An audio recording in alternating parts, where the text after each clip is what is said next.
Yeah, I'm the average American right here at this table because you guys are talking and I don't really understand what it is that you guys are saying. Like, seriously, I don't get it. The only thing that a lot of people who have families, who carpool, who go to and from the work, who live in the suburbs, who live in the cities, they're just wondering when things are going to get bad. That's what they're wondering. And all of the macroeconomic talk is going over their head. And honestly, I feel for them. I feel for them because it doesn't seem like anyone is talking directly to them. They're talking to the markets, they're talking to each other, they're talking to the financial system, but no one's telling somebody, hey, at the end of this summer, when you need to buy school supplies for your kids to go back to school when it's backpack time, like that money will be there and those prices will be stable. No one is talking to them. And I think that's the biggest tragedy in all of this. The truth to be told to them, most people don't want to say. Because we had it today from Jerome Powell, chair of the Fed. He said there will be higher inflation, there will be slower growth. So the real sadness tonight is the people at home who are looking to retire. Absolutely. In the next year or two, and have suddenly seen their retirement funds go down by 20, 30, 40%. Because they wanted to take advantage of the Magnificent Seven and all of those sort of things. Tonight, they're wondering, how the heck do I actually do it? This is real-life economics, to your point. You're right. The sort of nonsense that we can all go on about. Well, it's not nonsense. Well, I'm just saying. But it's totally true because you're making a really important point. There is not some kind of 360 plan that has been articulated to America here. You know, Trump said, well, we're going to have to take a little pain. What does that mean? Who's taking the pain? The average working person will be taking the pain because when inflation hits, those are the people that spend 60% of their take home in energy and food, fueling their cars. I mean, we're going to be in a very, very difficult situation. I find it insane that we're all finally concerned about inflation. That was a word that really didn't exist for many years while Joe Biden was president. But I want to point out something. Last night, Richard, you took off your shoe. You said it's made in Vietnam. It's going to be 34% more expensive next year. Today, the Secretary General of Vietnam reached out to President Trump and said, we want to have zero tariffs for both countries, proving to some degree that this is a leverage play. What does that prove, Joe? It proves. What does that prove? Because at the end of the conversation, the president said, nice talking to you.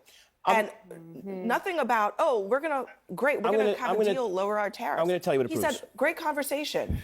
Let's look historically. In 1996, there was a member of Congress who stood on the floor looking at 2% tariffs we had on China, 35% tariffs they had on us. This woman demanded that we had reciprocal tariffs. You know who that was? Nancy Pelosi. 2008, same thing. A guy stood on the Senate floor lamenting. Reciprocal tariffs. I'm just saying, they lamented the loss of America's workers. Lowered its tariff barrier to 0. You know what we did? We raised our tariff barrier to 17%. Again, just going back. Democrats have repeatedly said, I have a list of quotes here, repeatedly said we should have reciprocal tariffs on different countries and did nothing. They're a party of Cory Bookers. Let's just talk, not do anything. You talk about the Vietnam. I'm so glad you brought up Vietnam. I tipped you off. And I'll also bring up Cambodia. The problem with going to zero tariffs with Vietnam and Cambodia, great. First of all, the US exports almost next to nothing to those countries. It's negligible. It's less than 500 million. But let's assume you go to zero. The problem with both of those countries is not the nominal tariff rate of 30%, 15%. It's the non-tariff barriers, the government procurement rules, the ownership rules, everything else that Donald Trump quite rightly said on Wednesday, quite rightly said. You took your shoe off. You said it's going to be 34% more expensive because of the tariff. Today, the Secretary General, forgive me, I forget the party name the president's called Donald Trump and said, we want to actually negotiate a deal. But that's not going to help. That would be favorable. That would be favorable. The problem is Democrats have been promising this. Bernie Sanders used to call free trade a right-wing conspiracy or something like that. Never did anything about it. Never did anything about it. Oh, right? I'm sorry. I got to beg to differ because here's the history. And I'm going to give both sides some credit. Trump won. Bob Lighthizer, the USTR, comes in and says, you know what? We got to rejigger the global trading system. It was a good thing to say.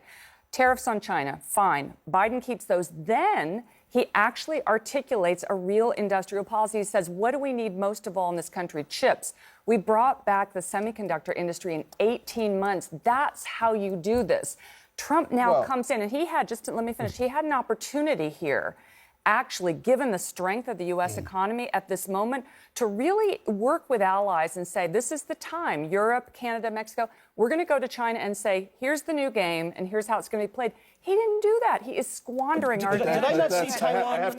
I have to disagree with that slightly, because that's not giving President Trump any credit for the amount of foreign investment that has been pledged in this very brief time of this administration. It's most estimates between $2 to $3 trillion commitments from SoftBank, from Taiwan Semi, to bring back. Well, Richard, you scoff. Why do you scoff? I do, because Please. these I are take issue with the scoff, sir. No, you can take as much issue as you like. But these are, of course, valid. If it happens, They are. It's no less valid than the Wisconsin, CHIPS Act. Wisconsin, and the factory that was supposed to be built by, I can't remember the company, in 2018 never happened. These are promises being made to appease a president to get him off your back. Let's see how much of that $2 including trillion. some I think promises they'll be that were, breaking ground in including Savannah some next week with, promises Hyundai of Motors on some the new $8 billion plans that plant. were Unfortunately, already in the works. Stellantis is opening Joe, a plant just a for second. BMW. Sorry. Just a So second. is the guy from Staten Including Island. some promises that were made, that were planned when Joe Biden was president, Yes. and held off to Yes. announce after they waited to see who won the election. Businesses are not stupid. They do what they need to do to get in the good graces of Donald Trump. It's not rocket science. One last note. They were supposed to have a deal with China on TikTok, supposed to be announced this weekend. That is on hold now. And Why do you think that is, though, Abby? well, because China says, we want you to bring down your tariffs, and we're going to hold TikTok hostage until you do. And they're getting their way. But that's to your So, initial point. It's part of the I negotiation. don't think It's we're how on the Donald winning Trump side plays of the that game. negotiation. But that remains to be seen. I'll say We're something, not on the though. winning I'll side say of that something here. negotiation. China has all the power. If chaos is the only thing that you can count on, people will bet on chaos. And when you're betting on chaos, that keeps you tense. It keeps you That's right. tight. That's it right. doesn't, you don't move in good faith. You think, hey, this guy changes his mind every single minute, every single hour, and you start to kind That of is hold on to it. 100% Right. correct. Yeah.